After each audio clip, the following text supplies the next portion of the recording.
So I'm now calling the meeting to order. It is 7:06. And we will start with a report on our chapter membership, finances, and activities. We will move on to our election. And we have John Lenczewski, the Executive Director of the State Council, standing by to give us what I think is going to be a very interesting presentation on the state of the state. So without further ado,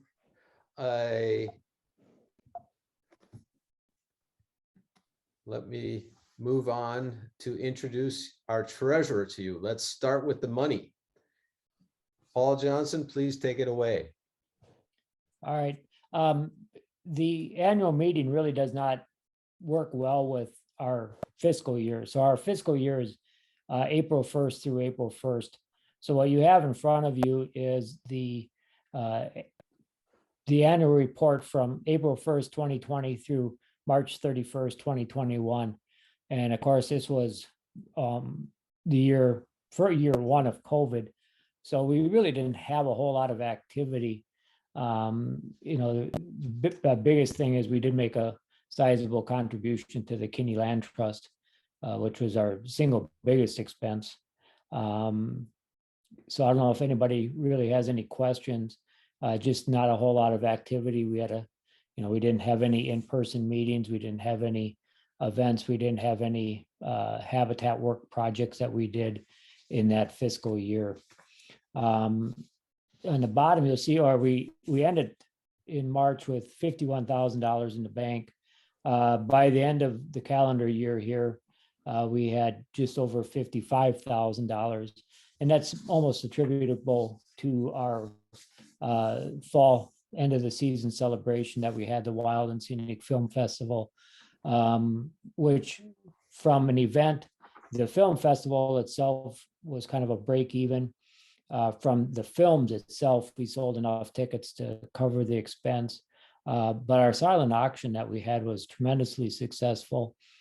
So we were able to net over $8,000 on that fall event that we had. So if anybody has any questions as to where we're at with the finances of the chapter, I'd be more than happy to answer them.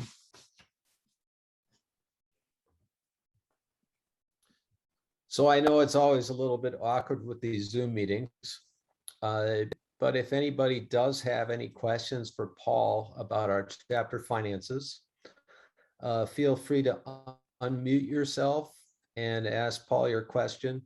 Or if you would like to put your question in the chat, we'll take a look at the chat and we can answer the question that way as well. Or just email me or call me and I can talk to you personally.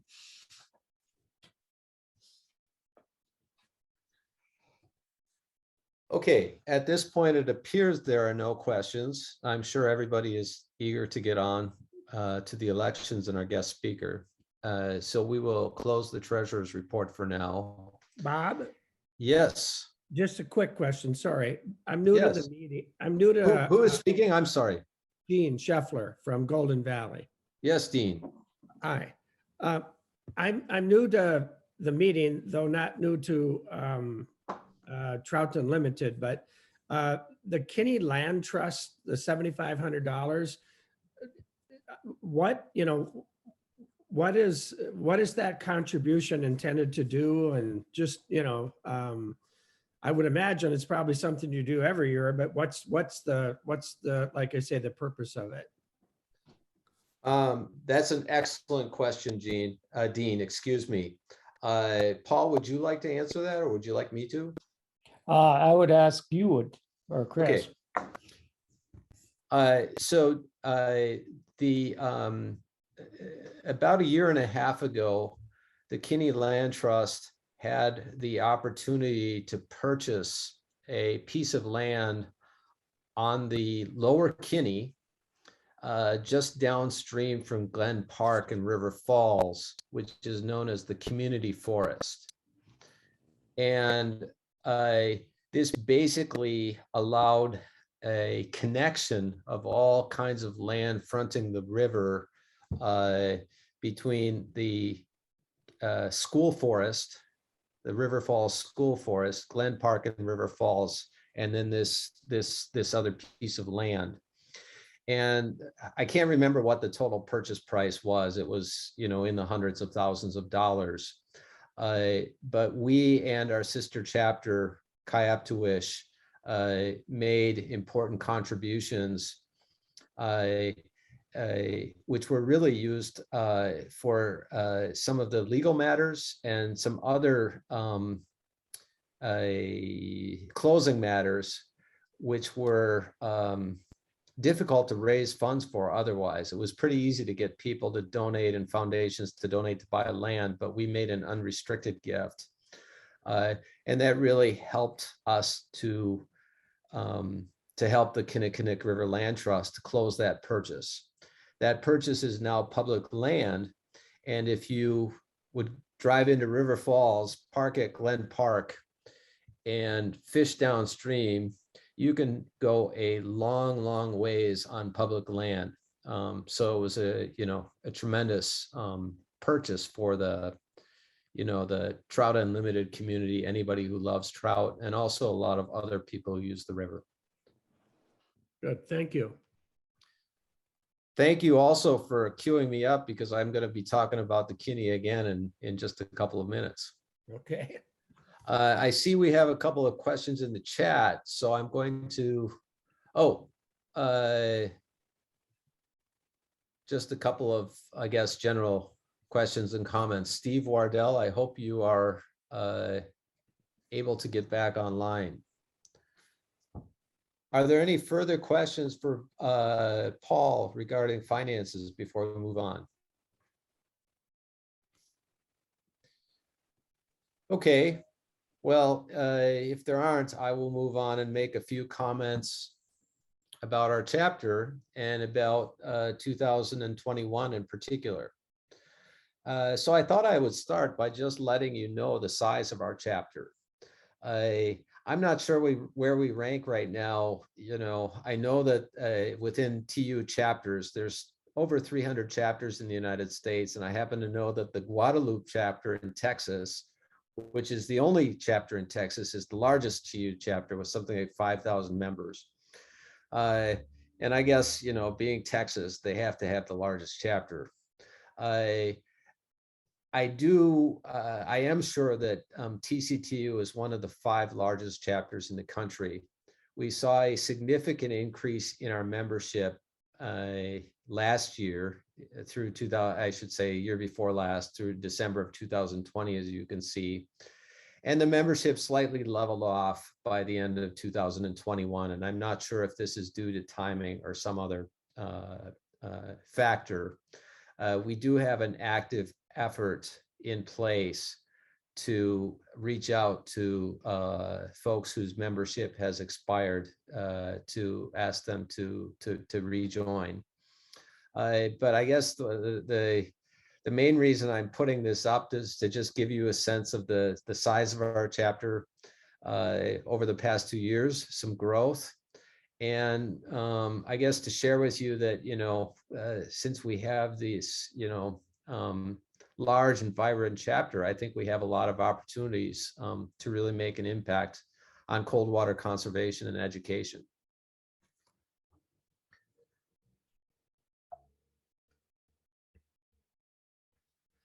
I just want to briefly talk about the chapter meetings that we had last year.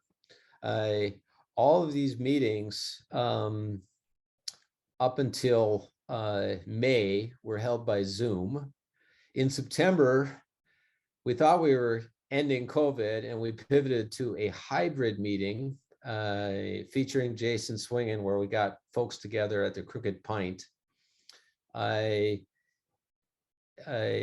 October, we didn't have a chapter meeting because we did the film festival that Paul mentioned. In November, we held a hybrid chapter meeting, which had a reasonable number of attendance. And in December, we tried another hybrid chapter meeting, but because of the Omicron wave coming in, it was almost all Zoom. Anyway, I think we had some really interesting speakers, some great topics, some great participation. And I think we also learned it obviously wasn't ideal that we could not hold many face-to-face meetings, but I think we learned that that hybrid is the future. So as we go forward into meetings in 2022, we intend to always have a Zoom or virtual components along with the in-person meetings that we hope to start up again in February.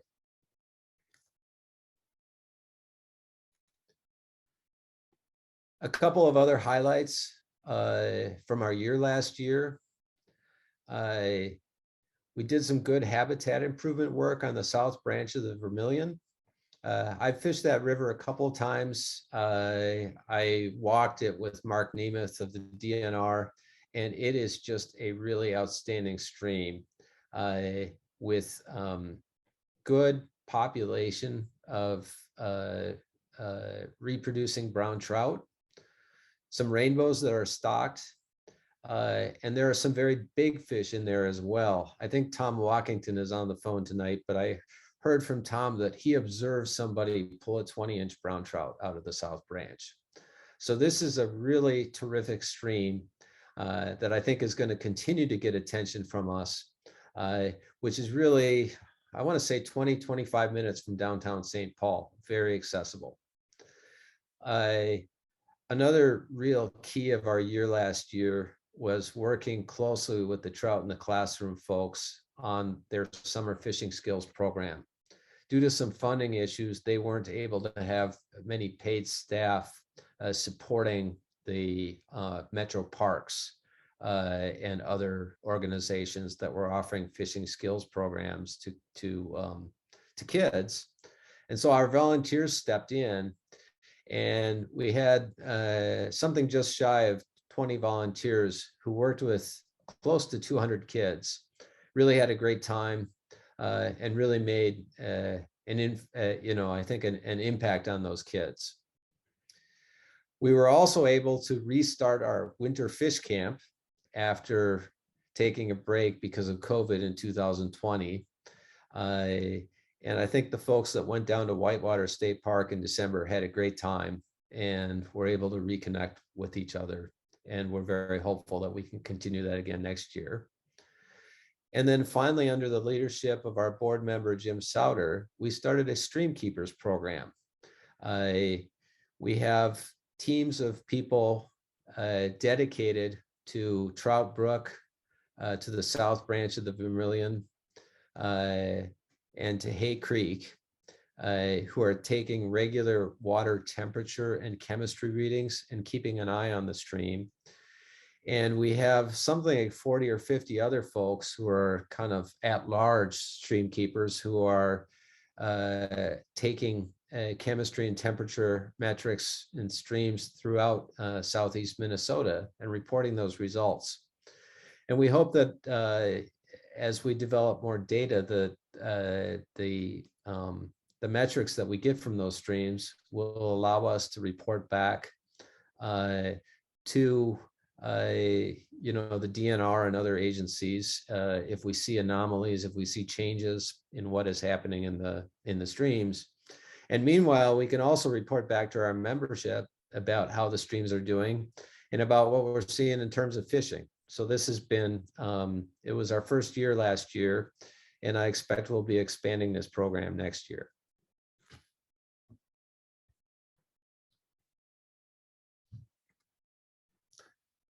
So moving on to 2022, we have a couple of key areas of focus. One thing that we really want to continue to focus on is that youth education and outreach. I think we had, really great results last year with the summer fishing skills program. We also had folks going out and doing trout releases, but we think we have a lot more opportunity. I tell people a lot that our chapter may not have as many streams as some of the other chapters in Minnesota, but we got kids coming out of our ears. We have 70% of the population of the state in our chapter, and we have 70% of the kids too. And so, we made a really good start last year by reaching out to hundreds of kids. But as Paul mentioned, we dedicated our film festival earnings to supporting trout in the classroom and youth education. And we have big plans to expand the outreach. And hopefully we can, with our volunteers in 2022, measure the number of kids we reach in the thousands rather than in the hundreds. We will soon be sending out an appeal for volunteers. And if you like working with kids and you think this is important, then we hope you'll answer that appeal. Another area that's very important to us is collaborating with our sister chapters and the state council. I just mentioned that we don't have as many trout streams as some of the other areas nearby. And on the other hand, we do have a lot of people and resources, and we hope we can help our sister chapters with those people and resources. We just did a survey of our membership and found out that more of our members fish in Western Wisconsin than they do in the Twin Cities Metro or in Southeastern Minnesota, for that matter. We collaborate very closely with our sister chapter in Wisconsin, Kayaptuish. They're going to be doing their annual fundraising event at the end of February, and I hope you can support them. Another chapter that we collaborate closely with is the Gichigumi Chapter, based in Duluth, and really focusing on those North Shore brook trout streams and the migratory fish in Lake Superior. The Gichigumi is running a fundraiser right now as well. And if you go to our website and look on the blog, you can learn a little bit about that. It's basically a chance to win a bamboo fly rod with a reel seat that came from an oak tree, which came in turn from the original property where TU was founded. With regard to collaborating with the state council, I'm going to let John Lenczewski talk a lot more about that. But I do want to mention that the Great Waters Expo is coming up. It's a great event. It's a lot of fun. You learn a lot about fishing there, and the proceeds go to support Mntu. We're going to be sending out an appeal for volunteers soon to work that expo. People who do volunteer to work will get in free to the expo. And I think that it's going to be a lot of fun as well. So this overall, again, is a big area of focus for us. Another area of focus, and like I said, Dean Scheffler set me up, is going to be freeing the Kinney. You may have seen bumper stickers for the last few years saying free the Kinney. And the whole idea is that there are 2 dams in River Falls, and we want to take out those dams. Due to the Free the Kinney advertising campaign and a lot of hard work by various groups, the River Falls City Council did vote to return the license to the Federal Energy Regulatory Committee for the lower dam and to take out the dam. There are 2 dams. The upper dam will not come out yet, but there is a long-term plan for that in the next 10 to 15 years. But at any rate, 2022 is going to be the year when we really can see that first dam come out. We're going to be needing to do some fundraising and some advocacy work on that. And again, you'll be hearing from us about how you can pitch in and help if that's something that's important to you. Our 4th area of focus is habitat work. As we come out of COVID, we can get together more frequently. We can do more work on the South Branch of the Vermilion, on Eagle Creek, perhaps on Hay Creek, Trout Brook, other streams in the metro area. But there are streams in Southeast Minnesota that aren't too far of a drive for us, where we can also do habitat work. And we'll be sending out information on a regular basis about those opportunities, and hope that if you like to operate a chainsaw, clear brush, get out in your waders and work, there will be a lot of opportunities for that in 2022. And last but not least, we really hope that this is the year when we finally put COVID in all its various incarnations behind us, and that we can reconnect in person. So I've been talking for a long time to a blank screen. I'm going to pause for a second to see if anybody has any questions.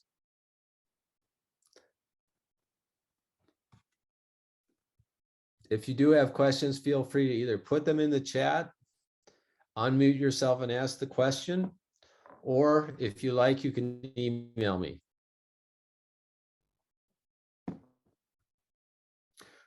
Okay, well, I'm going to assume that there are no questions, and I'm going to move on very quickly to introduce our board and then conduct the elections. So this is the TCTU board as it stands today. Some of our members are up for re-election this evening, and I'll introduce those folks right now. They are Paul Johnson, Chris O'Brien, Eve Sharon, and myself.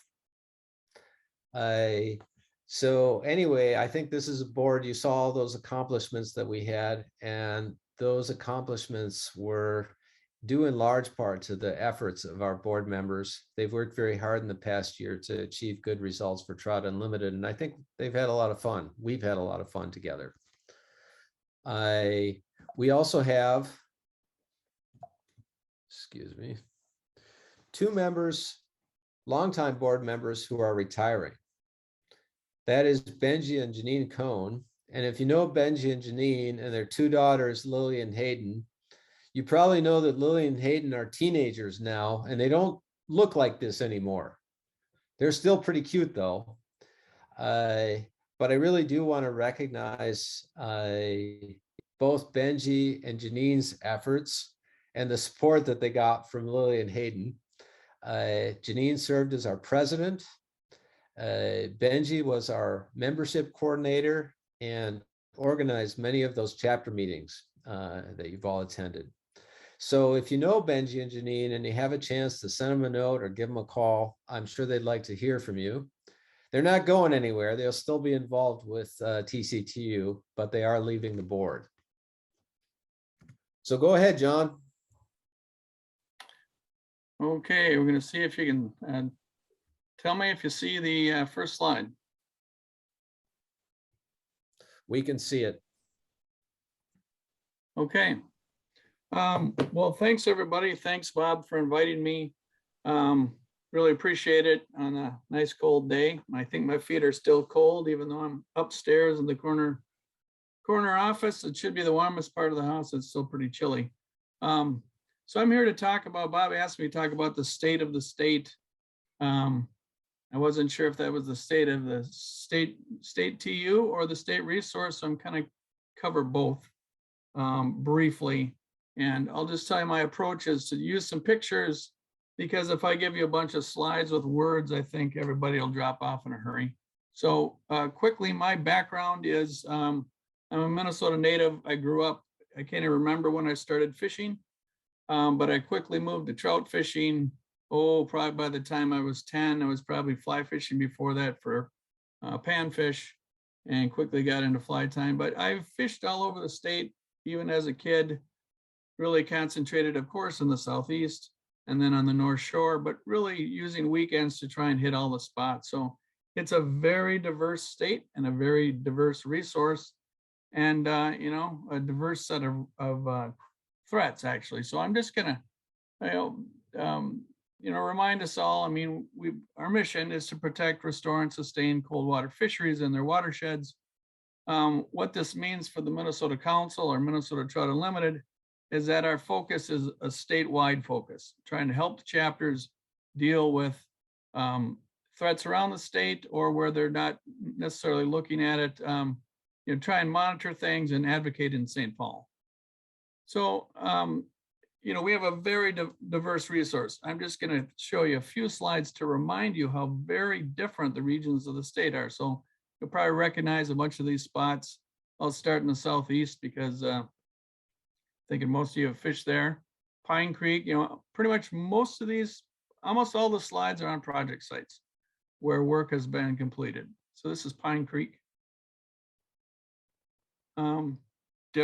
Completely different geology. This is the North Shore, Steelhead River.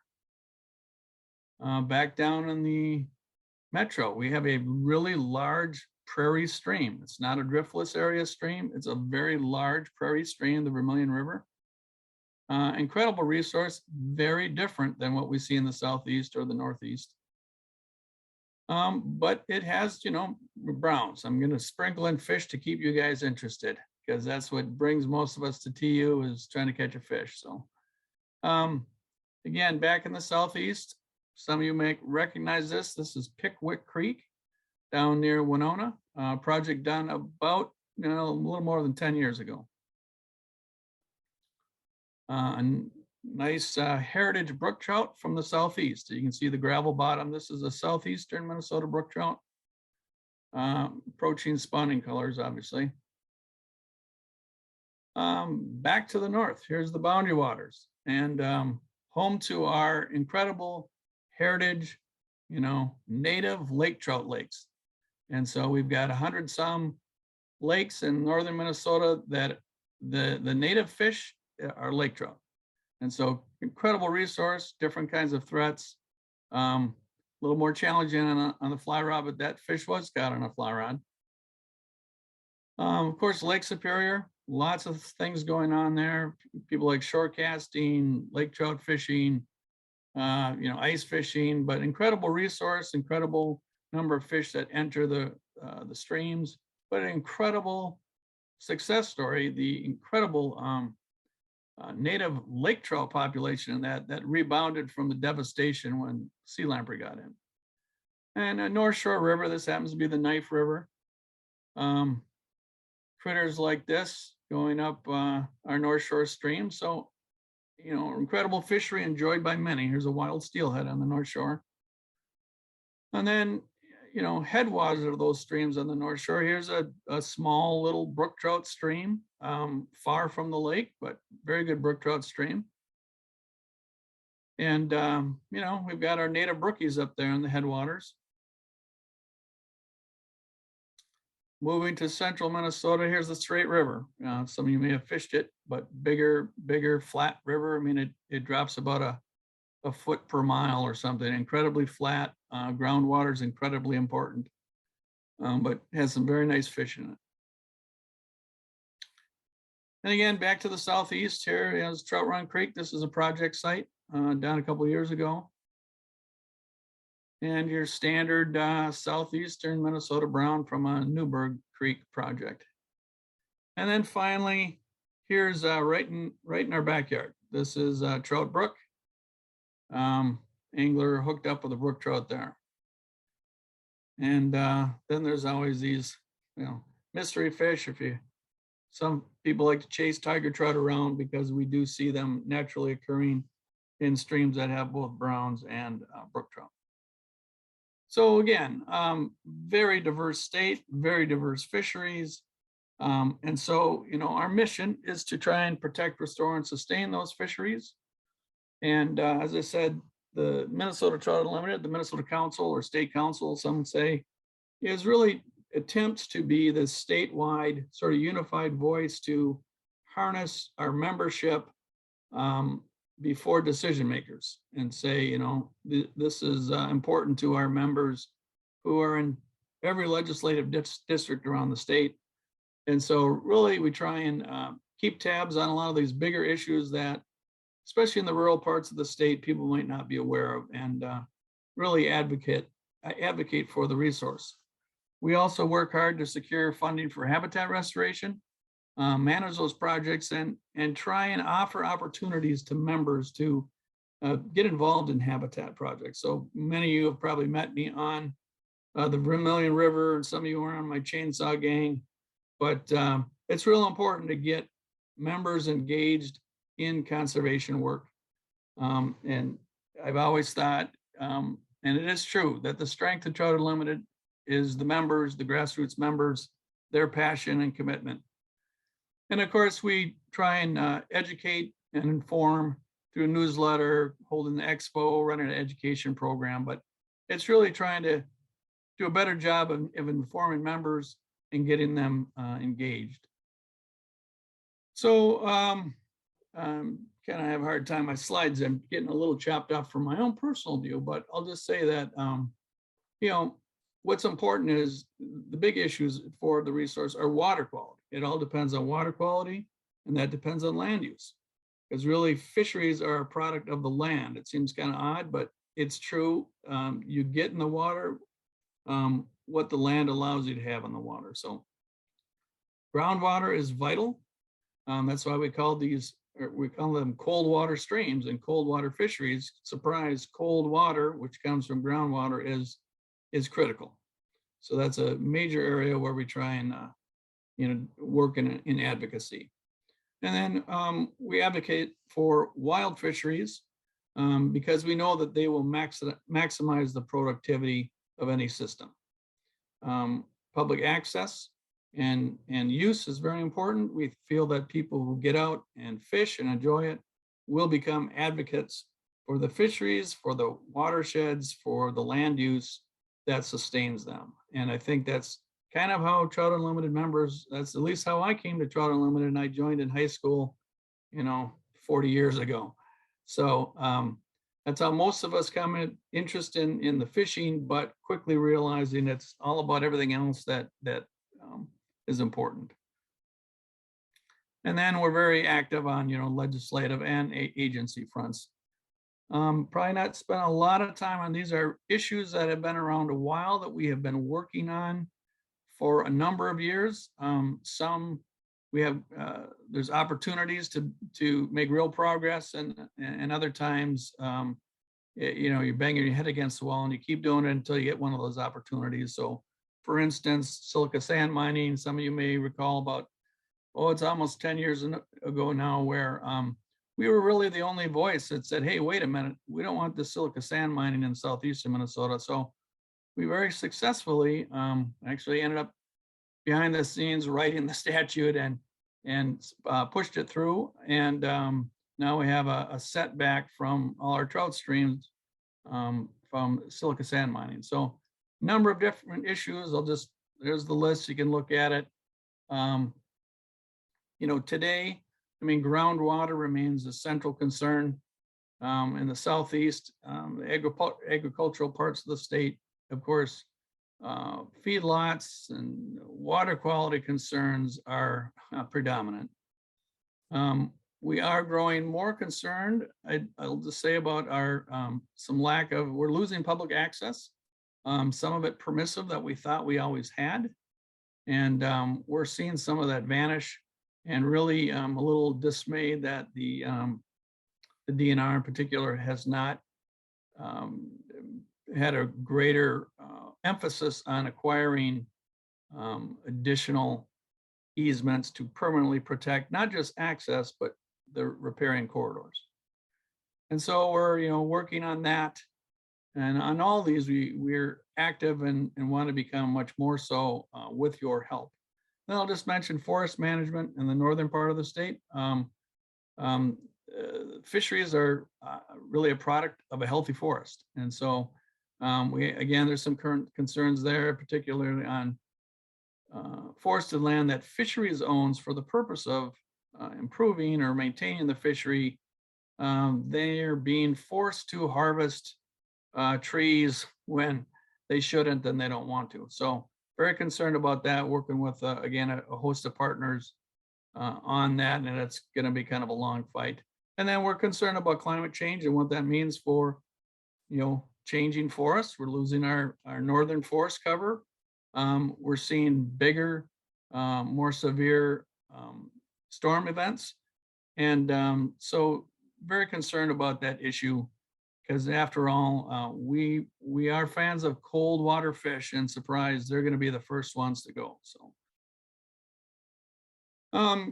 I'll just threw a slide in here, just too many words, I think, too many printed words as well. Here's a shot of the Mntu River, show you what a decent looking riparian forest looks like. Fantastic brook trout fishery. And we're very active in the upper part of this watershed, trying to get forests like this in the upstream reaches and keep the water quality as it is now, and if not improve it. So Bob mentioned, a goal of his or the chapter to work more closely with the council, which is fantastic. I think you've seen some of this in the newsletters, but I wanted to say a word about the strategic planning that the council has done in the last, about a month and or a year and a half, almost 2 years. And through that process, and several of your board members were involved, I think we had a pretty decent strategic plan developed.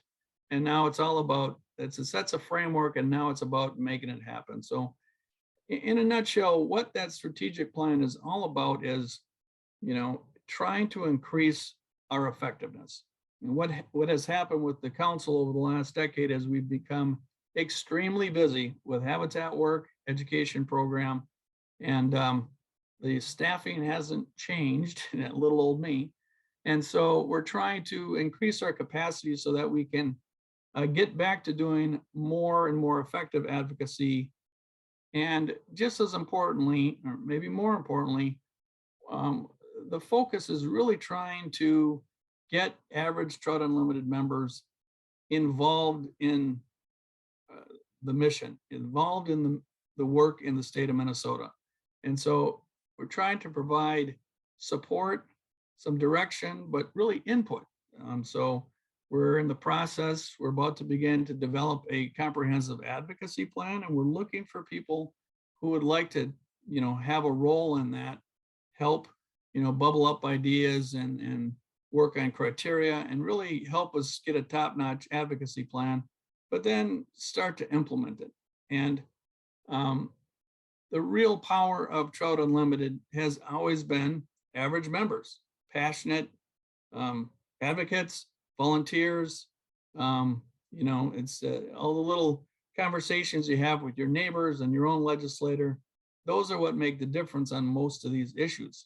So really the strategic plan, we do a lot of structural things, trying to increase our capacity and effectiveness, but it's really targeted towards, engaging you, Trout Unlimited members, and your chapter leaders to, work with us on these issues that we all care about.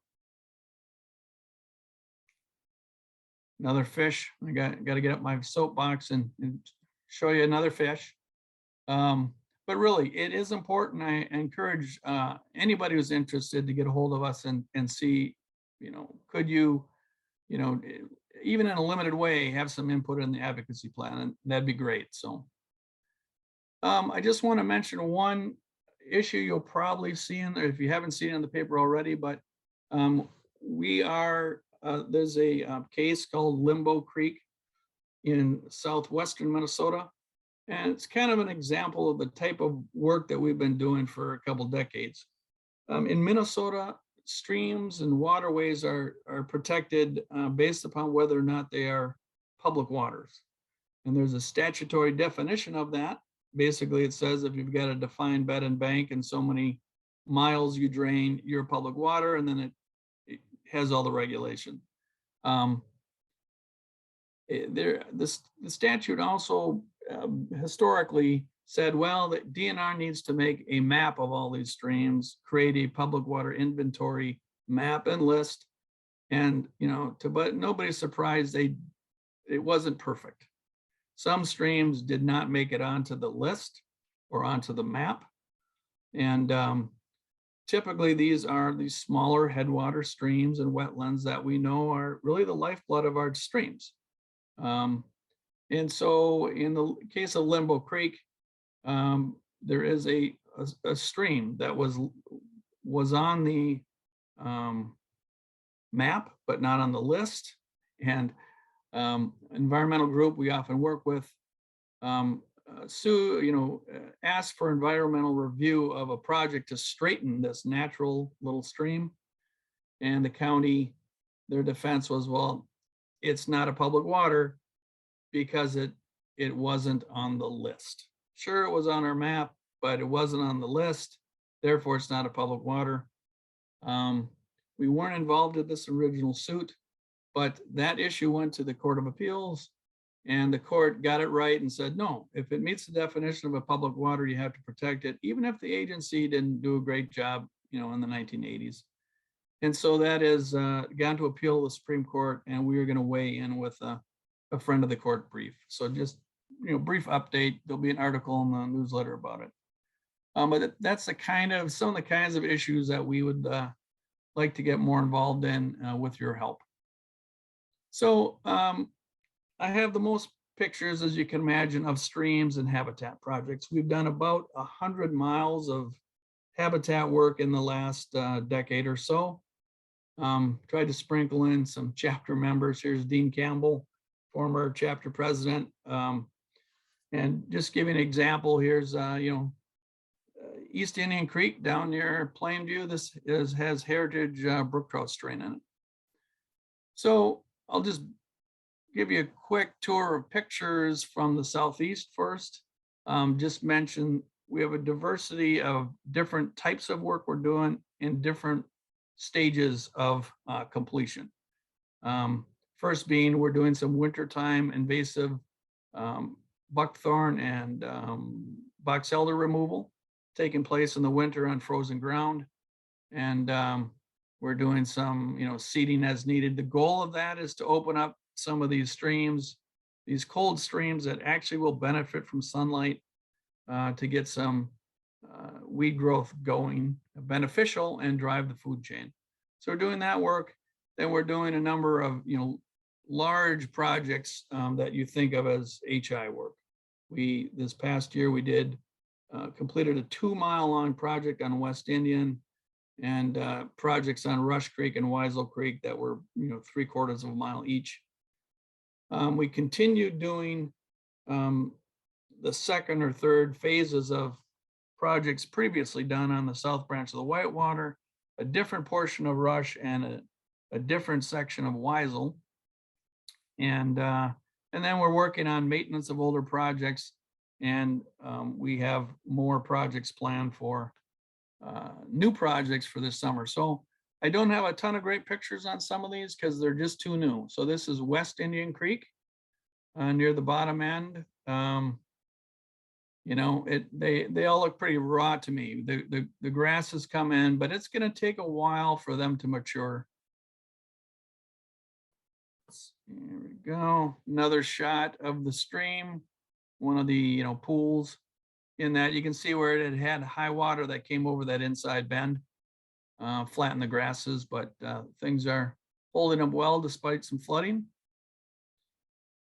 This is Rush Creek by Lewiston. And you can access this project, and probably not too appealing looking at that, but it's something more like that now. But it's located right near the Lewiston exit off Interstate I-90. If you turn north and go down the hill, there's a new parking lot on the right-hand side. You can't miss this project site. And so it's about 3/4 of a mile, but this is what it used to look like, all this beautiful, concrete riprap shape, we call it, but really ripped up channel here. We removed the box elders, there was lots of concrete to take off the project site and a lot of trash. And again, it looks a little like a golf course now, but that will change. This is a necessary step to get where we want to be. Here's another stretch looking upstream. Again, you can see lots of concrete that was dumped on the left-hand side, lots of box elders falling in. And there's same exact spot after. So you can kind of see the farm buildings in the back of this one. There they are. Further down, we do have some serious erosion. A big long bank, probably 8-10 feet high all around the bend, was eroding. Working around this willow tree you see in the picture. And that's what it looks like now. You can see the bank, that high cut bank has been sloped back. We trim that willow quite aggressively because we want floodwaters to be able to go through there. But that same spot, that's kind of a typical scene of that project. But again, it does look pretty raw. This is quite raw. This was within a couple of weeks of it having been done, if not just a week. And that's the kind of, things that draws the anglers. It's a good brown trout stream. We'll be getting better. So I mentioned some of these look pretty raw. I just want to remind people, when we say a project is completed, what do we mean? Everybody wants to go see the brand new project, but as we just showed you, they look pretty raw initially. And quite frankly, we have what I call the initial installation, But we actually for the next 3 years after the year of installation, we have both the contractor and the engineering firm responsible to do routine inspections and make minor, more or less minor repairs that are inevitable. Soil settle, it certainly settles around structures, and it takes a while. We actually intentionally have it 3 years long because we want to get a flood or two to move sediments around, settle features, let us know if anything needs a little tweak, and then we have folks under contract to make those repairs, and then to work on vegetation, because vegetation takes a couple years to get it right.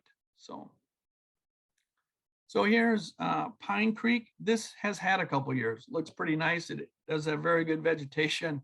It's got a ton of trout, really nice stream to fish. So this is one that's had about 3 years, 3 to 4 from the time we did the initial installation. And another spot on the stream as well. Looks good. This is where vegetation has really come in, but that takes a few years. Here is, in contrast, here's the south branch of the Whitewater, below Kratemacher's, Kays Meadows, upstream of the hatchery at Crystal Springs. This was, within a few weeks of it being done, but you can see the banks are much lower. There used to be a cut bank in the background, but again, the vegetation is pretty fresh. It's going to take a little while. Here is that Weisel Creek project I mentioned in Chickentown. Again, this is within a couple of weeks, 3 weeks of completion, but you can see the pools, great trout habitat there. This is a wide, shallow area before. And again, another view of the Weisel Creek project site. And this was covered in a previous Minnesota TU newspaper. So you can get a map of where this project was located. But this is what people refer to the Chickentown Bridge. This is that stretch that you access downstream from the Chickentown Bridge. And here's closer to the bottom of the project. Again, it was a huge cut bank here. Now it's a very nice pool, deep all along there.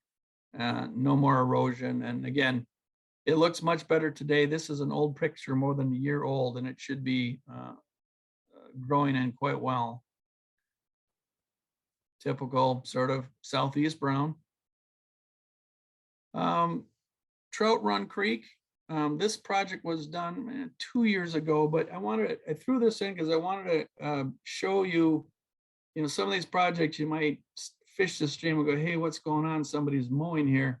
And that's exactly right. So the process for these projects is to install the project, plant a cover crop, and then a native grass mix. And the first year, the natives do not do well. And so even in the second year then, we actually mow to remove the cover crop and allow the sunlight to reach the native seeds. And so this project was mowed to control invasives and to remove any remaining sort of cover crops so the native grasses and forbs can take hold. So you'll see that on some project. If you're wondering what's going on, that's what's going on. It's part of the vegetation establishment process. So this is, another shot, same mowing time frame, but that was more than a year ago, so it's growing in like that. Incredible number of browns in this stretch of river. Very, very accessible, very good fishing. Another shot, nice deep pool, big boulders in it. We keep a few willow trees around. We trim them back, and they're, you can't really kill a willow. So quickly, this is Rush Creek, which is, this is an older project, but I wanted to show you before. We had some issues on this one because, 3 years ago, we did it late in the year and we had terrible spring floods before the vegetation came up. But this is before. See how wide the channel is? You can see the shallow, sandy bottom stretch, and that's that same spot now. So it's had a couple years for the vegetation to grow in. It tightens the channel, flushes out the sediment. Here we have a nice substrate, great food production area and trout cover.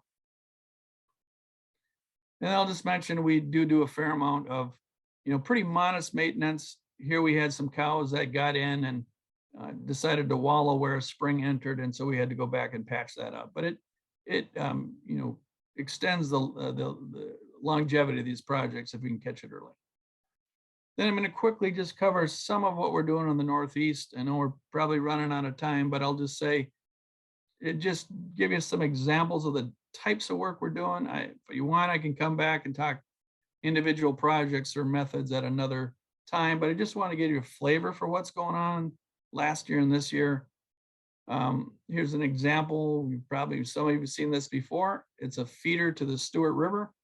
That is the stream channel, if you want to call it that. We had big floods in 2012. The stream is under this gentleman's feet. As you can see, there is no channel. There is no habitat for steelhead. That is the exact same spot once we have restored that. So we've recreated a stable channel and nice deep pools, very good juvenile steelhead habitat. So this spot to that. So we're doing steelhead work as well as brook trout work up there. Here's another shot of that. I actually wanted to show you this picture. I don't know if it shows up well, but if you look in the foreground, you can see a couple of tails poking out there. Those are a pair of spawning steelhead right in the project reach. And that is the goal of the project, is to create juvenile habitat for spawning steelhead. So here's later a group of volunteers working with the DNR, doing some assessment. And once you know, we got a lot of juvenile steelhead, which is the purpose of this particular project, is to increase, carrying capacity for juvenile steelhead. And wild steelhead is what we have in this system. We also work, upstream. Here's actually a different part of the Stuart River. That's brook trout water. This was also ripped apart, and this is a pool that we remade the channel, and it's doing very well. Vegetation is really coming in. That is chin deep in that nice long pool, and some amazingly nice brook trout in that stretch. And so we do work on our native fish. Brook trout, this is a Stuart River brook trout, way upstream, nice and dark, like a dark bottom. Here's another stream, typical kind of brook trout work, uses a lot of hand labor to just create these little scour pools. So this is Spruce Creek further up the shore. The Sucker River closer to Duluth, bigger project. But again, trying to create cross vein structures that will scour out deeper pools for especially wintertime use, but summer as well. And another section of the upper Stuart, again, completely moved the channel around, and this was a completely created pool. Great holder of brook trout. And then I'll just mention some other work. We sort of blended steelhead and brook trout work. This is the Cadunce River. North of Grand Marais, we put in a very large structure where there had been a Hewitt ramp, if you know what one of those is. It looks like that when it's completed. It is deeply undercut, and this is filled with juvenile steelhead and brook trout in the winter. That is their critical juvenile habitat in an otherwise very popular steelhead stream. And then here's some members of the Gichigumi chapter. We were up there, trying to think, it was actually early December. And you can see the cages in the foreground. They're working in some of the background. We do a lot of tree planting in the northeastern part of the state, trying to get long-lived conifers back into some of these corridors to create shading.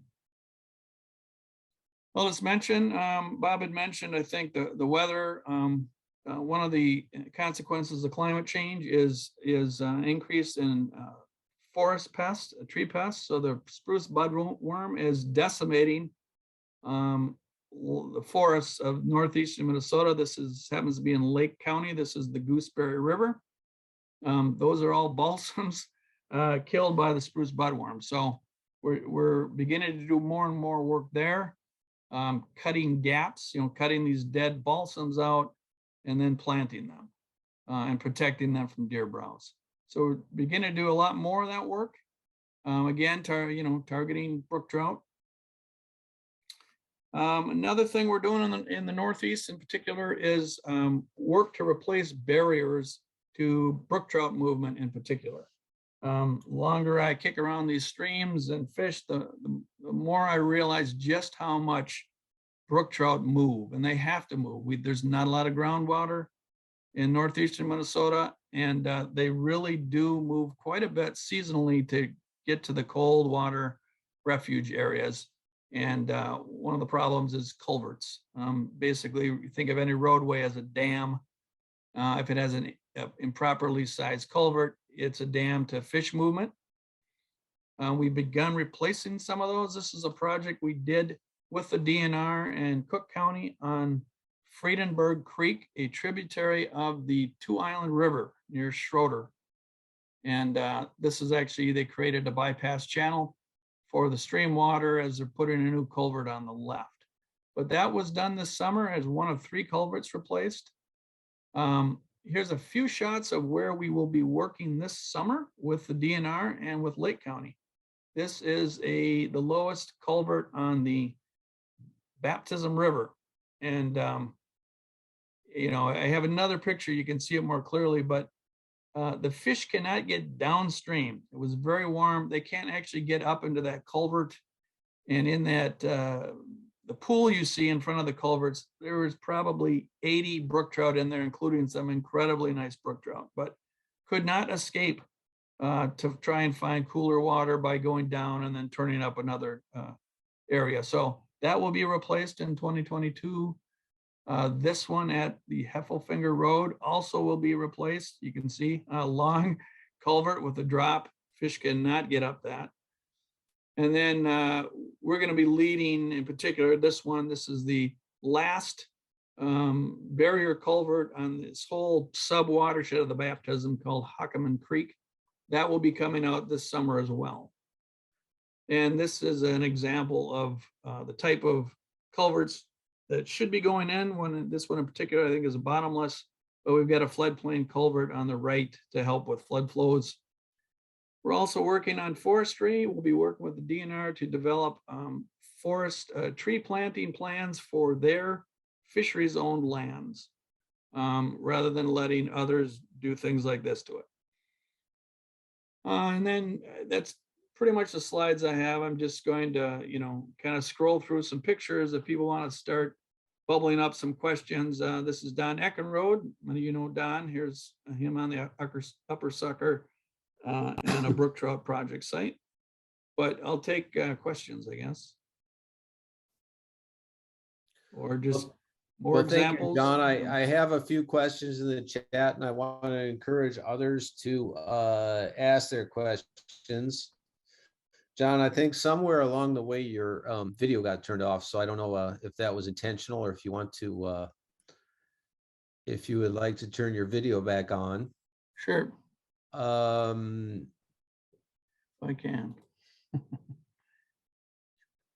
So the first question is from Leland Stowe, and he wants to know, do you know the setback distance for silica sand mining? I believe it is 1 mile, unless I'm, it's been a while, so I don't know if that was 2 miles or 1 mile. I believe it's 1 mile from any trout stream or trout stream tributary in Minnesota. You're out of luck in Wisconsin. Okay, the next question from Jim Souter. Just curious, does MNTU have a lobbyist to be our advocate for issues in the legislature? You do, and that would be me. And I used to spend the bulk of my time doing that before we got extremely busy with habitat and other things. So we don't have a separate lobbyist other than myself. And I've been doing that for years, but like I say, because of time crunch, less so in the last couple of years, but again, COVID has sort of changed everything. So we do work with a lot of partners though that lobby regularly. So every Monday morning, I'm in a conversation with about 20 people who lobby on environmental issues. So there's lots of coordination going on. And John, I think you did mention that we have a strategic plan to increase our staffing, and if I'm not mistaken, hiring an what do I say, an assistant ED who can also help out with the lobbying work is high on that list. Yep. In terms of hiring. Correct. So I do think that's an area of priority for us. Okay. Oh yeah, Mike Hodgins answered the question I see. I'm sorry. He also said it's within a mile of a designated trout stream, a significant permitting process is required. This is regarding the silicate question. Okay. The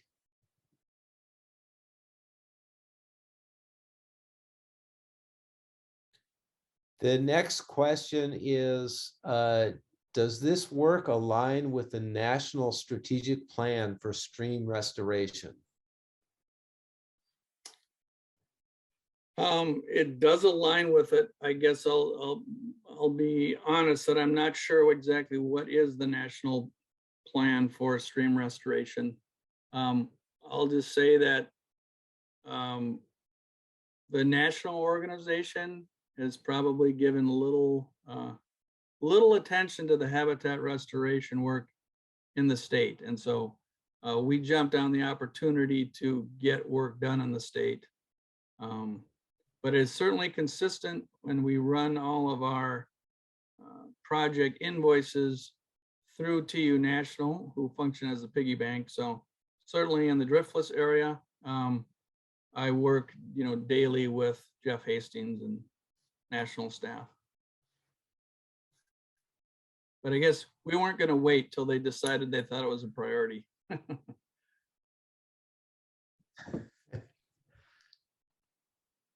Yeah, that's a very good question. I don't see any other questions on the chat right now. I'm going to wait a second to see if there are other questions, but meanwhile, I do have a question. Sure. And that question is, how did Chickentown Bridge get its name?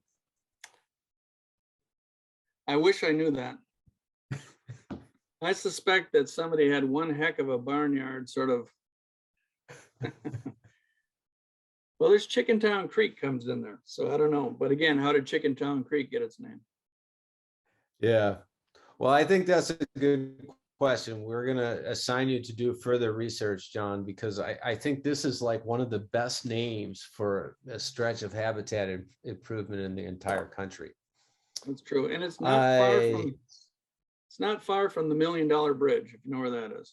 Yeah, that's right. There's $1 Million Bridge. I've never fished there, but I heard about it this summer from an Airbnb host. So I'm eager to go there. Yeah, so we're actually going to be doing some wintertime invasive tree work, but that's just downstream of where Wiesel Creek enters the South Fork of the route.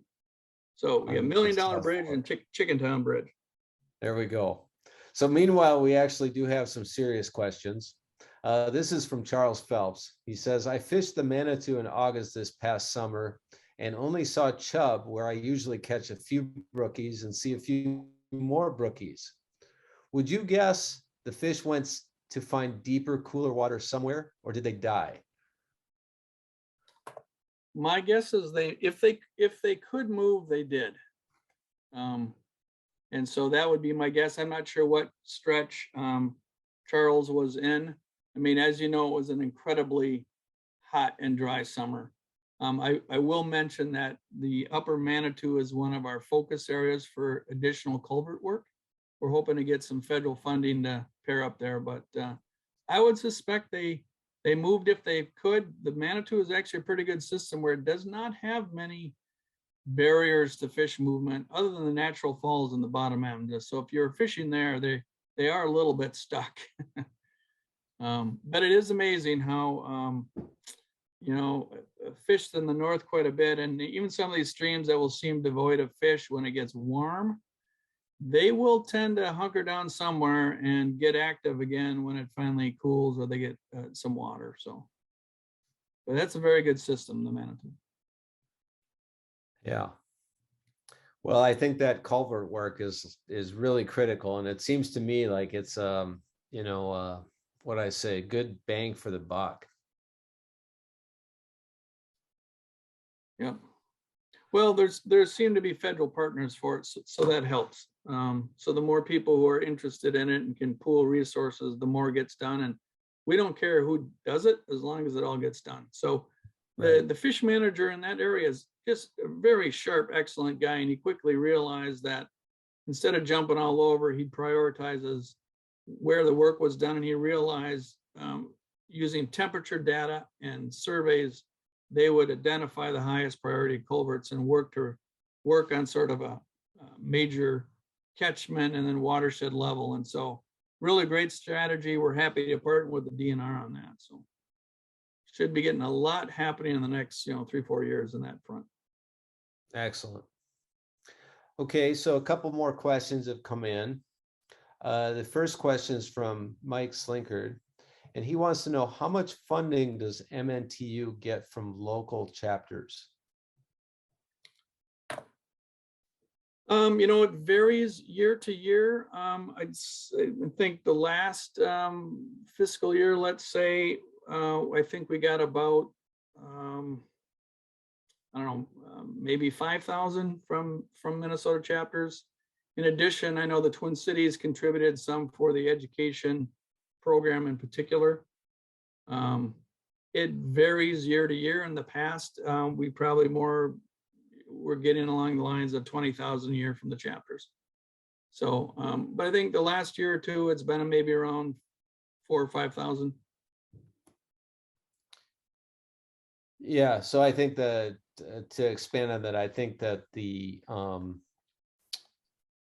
there are some dedicated funds given by the chapter, as John mentioned, but a lot of the funding that MNTU gets is either by running the habitat projects as the general contractor. They raise funding or they raise money, and there's a active fundraising activity with donors from around the state. And then another source of funding is the Great Waters Expo.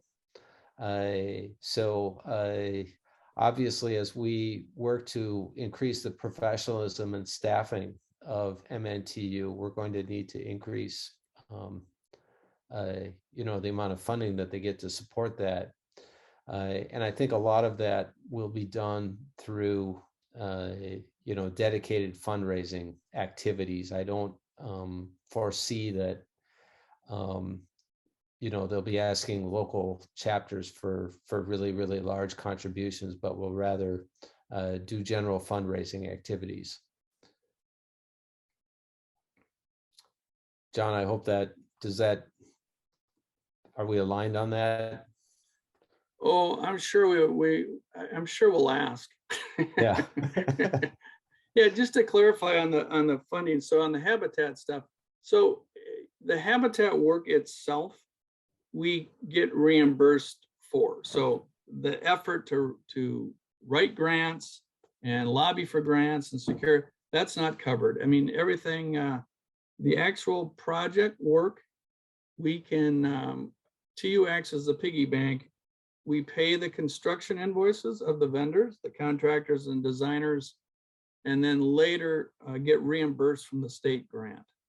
But the other things we do, advocacy, whatever, not covered by any grant money. So that's why you get our appeal. Please give us some unrestricted funding to keep us trying to, do a better job on advocacy and education, and everything else. Thanks for clarifying that. A couple of other questions that came in. One question is whether there are any efforts to remove dams in Minnesota. There are not a lot because we actually don't have very many dams on cold water streams. I'm sure all of you are aware of the one on Trout Run, the Bucksnort Dam. There's a good name for you, Bob. Bucksnort Dam. There you go. But there's actually a lot of support for a lot of people like that dam and don't want to see it removed. It would be very controversial, and I'm not sure the benefit. I mean, there are not a lot of dams in Minnesota on cold water systems. I can't say what other people are trying to do on warm water systems. But I can think of very few on our trout streams. I don't know why that is. Obviously, there's the one in Lanesboro. But again, oftentimes there gets to be a big lobby built around keeping a dam. And that's the case of the Lanesboro one. So we don't really have too many. We did work hard we were kind of one of the groups that led the charge to close the locks at St. Anthony to keep Asian carp from getting into the upper Mississippi, but that's a whole nother story. Okay, thank you. Another question. I've heard a coaster brook trout rebound referenced every now and then the last few years. Can you comment on that, please? Well, I'm not sure. My people might get mad at me, but no, the coaster population is definitely coming along.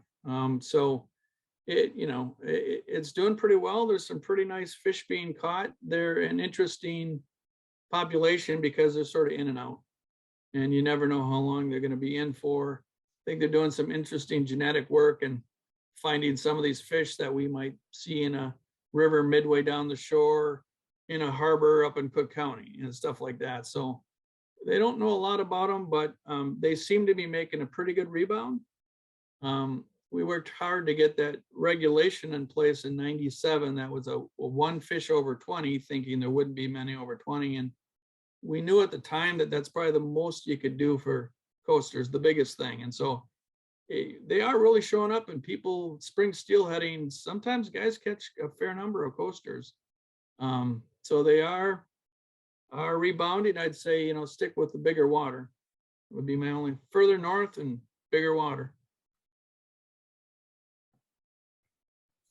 Okay, I'm going to put out an appeal for any final questions before we wrap up.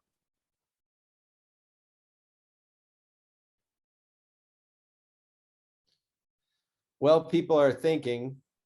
I do want to mention that all of you who have participated in this meeting tonight are going to be eligible for a box of hand-tied flies tied by master fly tyer Paul Johnson, who also serves as our chapter treasurer. So we'll do the drawing after the meeting ends and inform the winner by email. But I want to thank Paul for dedicating some time to tying those flies. And I want to thank all of you for participating in the meeting, and hopefully you can enjoy fishing with some beautiful blue wing olives, elk hair caddis, purple prince, and all the other flies that Paul ties. I don't see any other questions, just a few notes of thanks to John and to the board for all the work that they've done. So I want to thank all of you once again. And if there are no further questions, I am going to call this meeting to a close. Thank you, John. Thank you. Everybody should feel free to call or email anytime.